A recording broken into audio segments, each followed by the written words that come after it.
Welcome back to Onwards and Upwards. I'm here once again at my local forest in Montreal, and I'm going to be going over the top 5 new features on the GoPro Hero 9 that really make it shine forth as a superior camera to the GoPro Hero 8. I've already made a video about upgrading from the GoPro Hero 8, so if you want to see what I have to say about that, click the link above.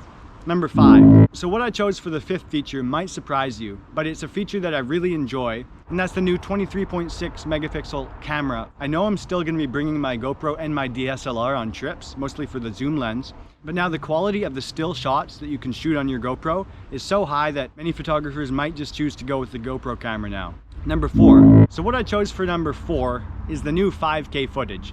I bet a decent amount of you might say that that should be higher on the list, but my reasoning for this is that on YouTube, people can scarcely tell the difference between 1080p video and 4K video. The biggest strength about 5K footage is that you can crop in with a lot more detail now. And that will have a lot of practical uses when it comes to getting the most out of your GoPro, but the flip side of that is that your files themselves are going to be a lot larger. Number 3.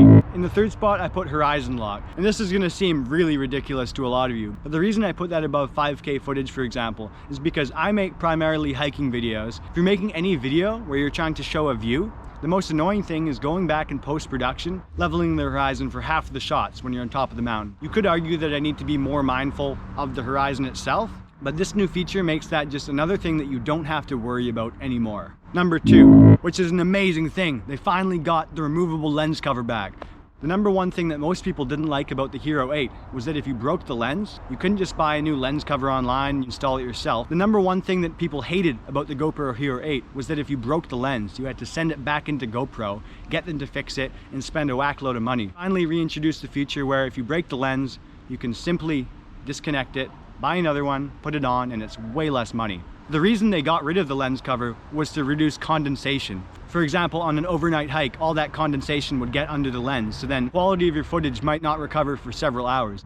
But that's one of the reasons why I put it number 2 and not number 1. Before I move on to the final pick, I'm going to list a few honorable mentions of features that just didn't make it onto the top 5 in my opinion. The first one is the scheduled capture feature. This is amazing for photographers because it allows you to capture that perfect sunrise in the morning or that Milky Way in the middle of the night without even getting out of your bed. You can wake up in the morning and the footage will already be there. Another one is the higher resistance to cold weather. Now if you're in -20, -25 degrees Celsius weather, you have some more time to work with before your camera shuts off from the cold. Another significant one that's probably a lot higher on other people's lists is the front-facing camera. So if you're a vlogger or you film yourself in any way, a really annoying thing is when you don't get that perfect angle. Now you don't have to worry about that issue because you can just see yourself straight up.